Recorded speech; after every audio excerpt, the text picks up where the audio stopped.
Hi there, and welcome to Enterprise AI Defenders, a show that highlights how enterprise security leaders are using innovative technologies to stop the most sophisticated cyber attacks. In each episode, Fortune 500 CISOs share how AI has changed the threat landscape, real-world examples of modern attacks, and the role AI will play in the future of cybersecurity. I'm Evan Reiser, the founder and CEO of Abnormal AI. And I'm Mike Britton, the CIO of Abnormal AI. Today on the show, we're bringing you a conversation with John Frushour, Vice President and Chief Information Security Officer at NewYork-Presbyterian. NewYork-Presbyterian is one of the nation's largest academic medical centers, defending patient care across a massive hospital network. That scale makes John's focus on human behavior rather than just tooling especially powerful. A few things stuck with me from this conversation. First, John thinks the real ceiling of a mature security program is baselining human behavior. Once you know what a good actor looks like, a bad actor stands out. Even a skilled attacker can't mimic those patterns perfectly. Second, the thing that keeps John up at night isn't a clever exploit, it's trust. We get used to answering the calendar invite from our boss, and social engineering weaponizes that habit in 100 different ways. And finally, John's best defense against AI-powered attacks is turning everyone into a security engineer. He wants every nurse, clinician, and financial analyst carrying the flag because attacks are still aimed at human trust.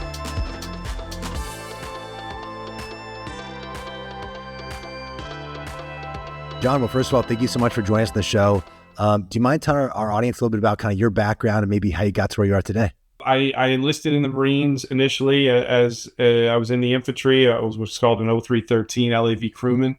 I drove a little kind of like a tank. Most people would probably think of it as a tank, but it's actually a little different than that. And I drove that for a little while. Then I took a commission right after my first deployment for the invasion in 2003, and had a career as an officer, a communications officer, which is pretty fantastic. Got my flair for block and tackle IT, and then when I retired, I went into work for Motorola right before the split when Google acquired half of the company, and kind of did more networking IT stuff, network security stuff. Got into enterprise operations, NOC/SOC, architecture, delivery, building data centers, supporting data centers, remote sites, whatever. And then went to, had a brief stint at a software company, and then went to Nuance, where I ran the security for the line divisions of that company. The Nuance back then was organized into kind of a corporate division, and then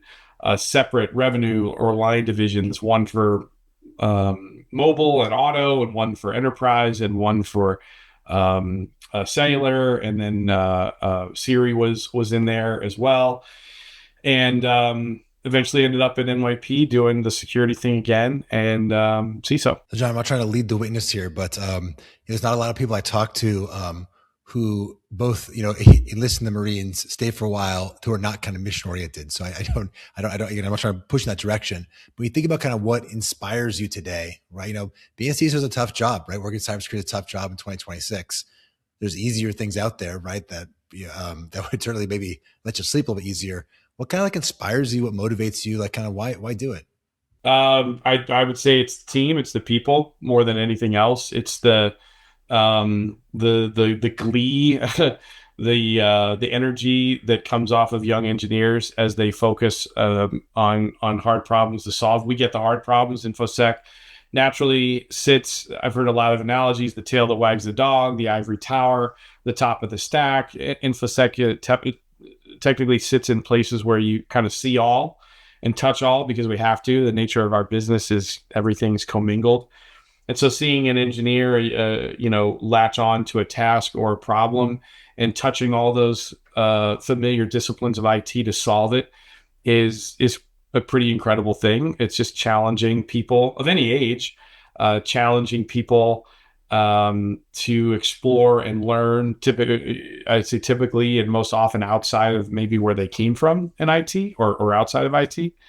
But InfoSec is definitely a stimulating career field because of that. And as a leader, I take extreme joy in helping them, aiding them, providing to them so they can do that. How's the role of the CISO changed over the last few years? You've done this for a while. You've probably seen some evolution in the role itself. maybe some things that have evolved, some things that may have changed from when you first became a CISO. It's hard for me to say like really what's changed. I think the tools have changed, and really they've just gotten better.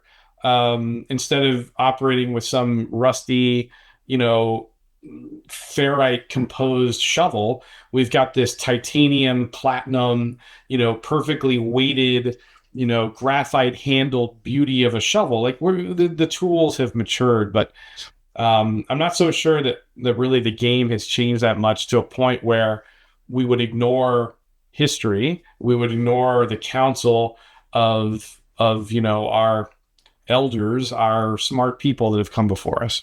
So maybe a follow-up. Do you think there's been a change in the expectation from boards or senior leadership on what the CISO should be or how they should function?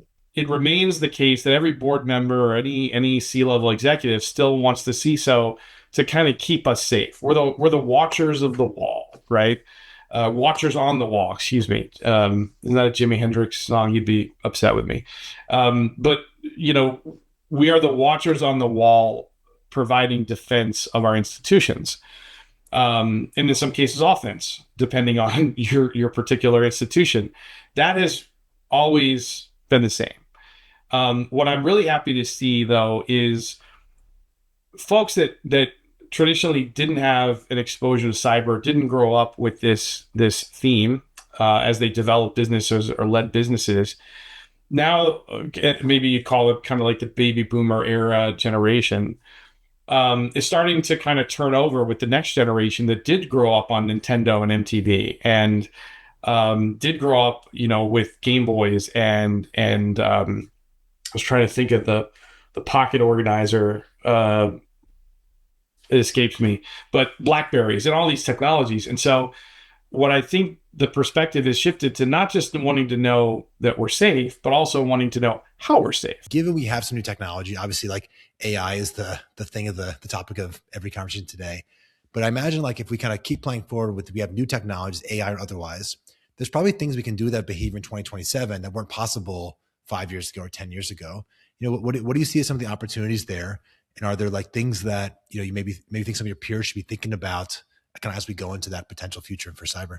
So I think SOCs and security teams, if you're starting from scratch, you're mostly event driven. Somebody clicked on that. What do I do? Someone sent this information. What do I do? What does the analyst, the engineer, the manager, what does the CISO do? Early on security programs or security programs maybe that suffer from a lack of investment are heavily focused on just event-driven analytics. That's where we started too. Eventually you'll mature into correlation and you'll start putting events together to string them into incidents. You'll create an incident response playbook if you don't have one already. And you'll start looking for, well, this event and this event, but not this event. And only if this event goes above this threshold, do I action on it? And I think that's kind of like, what's the CMMI levels or maturity levels. That's one of those levels, right? I've not wrote a book on this, but eventually what you'll end up getting to is behavioral analytics. You'll get to the point where, okay, I have all these events and I have all this data and I have all this signal from our user base. How do I discern what I actually investigate? How do I discern what's meaningful or not? Because we have a lot of automated systems to take care of those. You clicked on something bad, or you installed something you shouldn't have, or we've automated a lot of that. And so we get to the point where how do we tell the difference between a good actor and a bad actor? What is the bad actor doing that the good actor doesn't do? As humans, we're creatures of habit. We like our habits. We go back to habits. The American economy is built on habits of going right back to the same place for the same thing constantly over and over and over again. It's human nature. And so if you can baseline the behavior of a good actor, when that bad actor comes into your world, they're not going to look like the good actor. They're going to have different sets of patterns. And if they're a really good bad actor, they're going to try to mimic the behavior of a good actor, but they can't do it perfectly. And I think the zenith of the maturity of a security program is baselining human behavior to the point where you can get really, really good at looking for anomalies in human behavior. I'm curious, like in the context of cybersecurity, what are some of the applications of AI that you think maybe there's like more opportunity there than the average person, and where do you think there's less opportunity? Modeling and essentially using AI to enable the digital twin construct. We've heard the digital twin for years. It's kind of like UBA, and like it's out there. Nobody's really mastered it yet, but I think it's a terrific use of AI is to give rise to the digital twin, to simulate and emulate how your network might behave as a result of remediation or defense. Maybe where do you feel like maybe some things are shifting in the threat landscape because attackers do have easy accessibility to large language models, whether that's the foundation ones or whether that's things like DeepSeek or local models or whatever it may be. It's kind of leveled the playing field and opened the door to a whole new set of threat actors that probably were on the sidelines before AI. The ability for attackers to prey on human weakness. And sometimes we say weakness or comfort. I've heard laziness. But it's not really laziness in the negative sense. It's just you get used to doing those things. You get used to clicking on certain things, using multi-factor,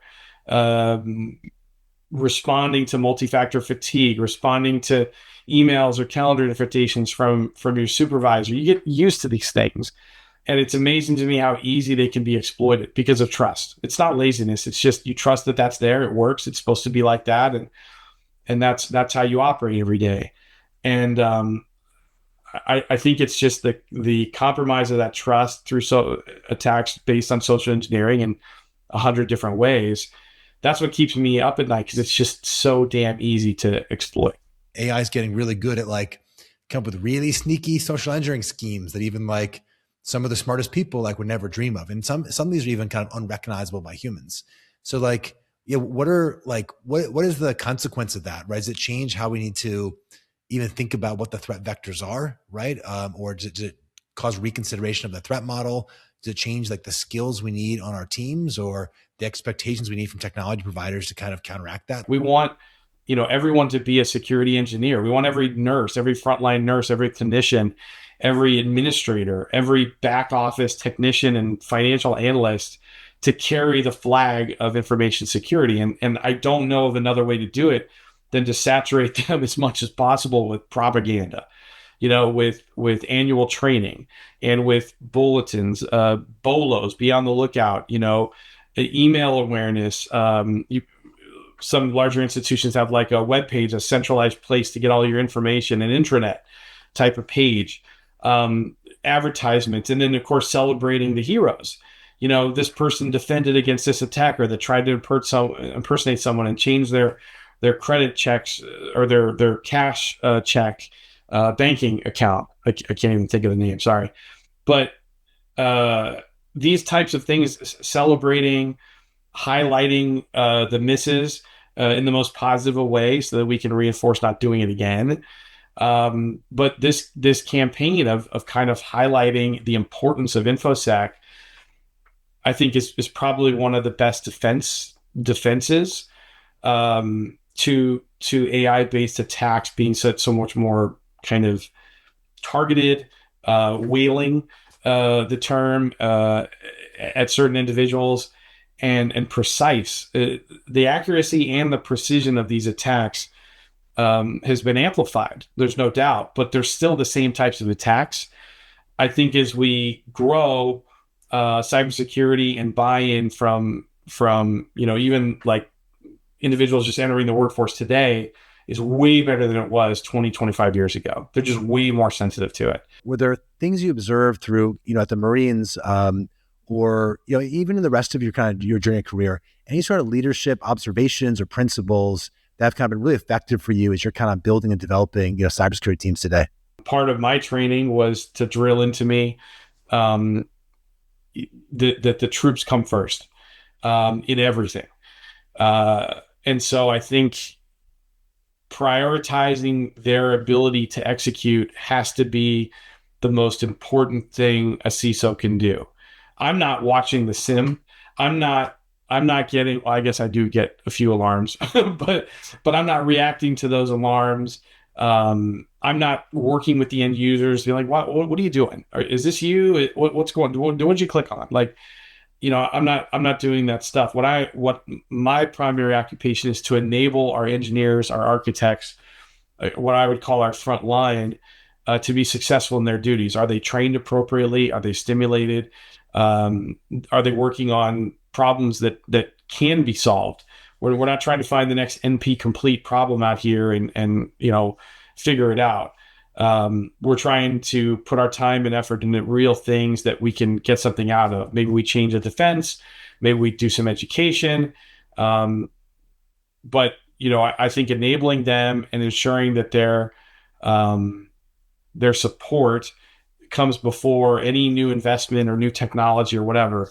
The troops must always come first. The engineers, the defenders must always be my priority. And I'm not always the best at it. If any of them are watching or will watch this, or I remember the time when you said, I'm human. I make mistakes, but that is something that I try to align myself to. The other thing I would say for CISOs, for like the director level and above that are making hiring decisions and trying to staff their teams or grow their teams, I will take initiative over technical acumen any day of the week. An engineer who has the initiative and the drive to maybe explore something that they don't understand, or they're fearful of their contribution might be meaningless while they don't understand it, but yet still steps into that room, will get hired every day of the week. I will always take, you can train technical acumen. Even the rocks among us can learn a few tricks, right? But if you don't have the initiative or the zeal to lean into this field, it can be very hard to be successful, at least with me, and I think in other information security teams. What are some things we've done well in the community to get better representation and leadership, and where are ways where we're still not quite where we need to, and what do we need to do about that? When we started the information security team, when it started here at NYP, it was relatively non-diverse, and I think that's the case at most institutions, meaning it's typically dominated by males. I would say it's not so dominated by one particular, like white males, Asian males, black males. It's not a particular dichotomy of males as much as it's just males. And I think one thing I took away from my experience in the Marines is the familial sensation of having both females and an equal distribution of females and males in the same team. It's just our human nature. It's the way that we're coded. And you have to appreciate that as a leader enough to understand how it can spawn new ideas and how people can have different perspectives. And I've learned a lot from a lot of prominent female leaders in my career of how women view certain job recs and goals and projects and milestones and timelines and deliverables versus how men view them. And no one's wrong, but not having an appreciation for both sides of that coin your team can suffer without that. I think I'm very fortunate that I work in probably the most diverse city in the world, where you walk down the street in Manhattan and you'll hear 6 different languages, while you're trying to get a coffee. It's a wonderfully diverse area, but it's not like that in, Springfield, Illinois. No offense to the population of Springfield, Illinois, but there probably doesn't have the same diversity of community as we do in New York. And so you have to be mindful of that, and you have to watch out for, hey, are we thinking the right way here? It seems like we're in our own echo chamber. Let's reach out. We'd like to end the episode with a couple, we call it lightning round questions. We're looking for your one tweet response to questions that are very difficult to answer in 1 sentence. So hopefully you'll still stay friends with us after we go through these 5 questions. But Mike, why don't you kick it off for us? Yeah. So, what's a piece of advice you'd have for a security leader stepping into their very first CISO job? Maybe something they would overestimate or underestimate about the role. Have a healthy paranoia and don't believe immediately that everybody's telling the truth, especially as a new CISO when you're coming in. And some of the expectation is you're going to be looking under couch cushions that the previous leader did not, or maybe if maybe there wasn't a leader. Maybe you're this is a new position elevated from a manager role or something like that. And a lot of people will come into the role and hey, we're good on this technology and this is working just fine and we're getting the alarms and we're doing everything right and we're looking for whatever. And I'm not saying what's the X-Files mantra, like don't trust anyone. I can't remember what it is, but similar to that. I'm not saying don't trust anyone, but just have that healthy paranoia. If somebody tells you that something's working fine and there's no threats and it's configured appropriately and there's no vulnerabilities and whatever, it's like, like it's probably a little too strong. If that doesn't work and that's a little too pragmatic, there's another ditty, 5-word ditty that I live by, which is expect what you inspect and inspect what you expect. And that means go looking for the things that you expect to see. And then when you see them, don't be surprised.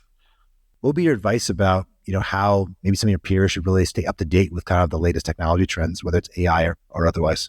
Get involved in the ISAC. Get to the forums. Check the forums once a day. What are people talking about? The conferences are also a great way if you have the budget for something like that, or local security groups or something like that. But honestly, the biggest one is just socialize.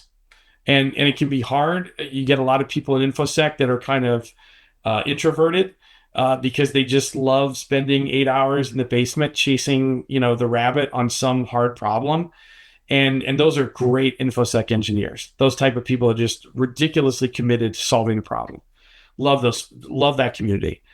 But you kind of need to get out there, especially in the leadership roles, and talk to your peers as much to discover what lousy CISOs are focused on as much as the good ones are focused on, because you'll be able to tell real quick which ones are just faking it because they don't have a problem saying no, and someone needed to put a person in that role to say no. Hey, you mentioned some good books already, but is there one book that you've read that's had an especially big impact on you and your career? And it doesn't necessarily have to be cyber related.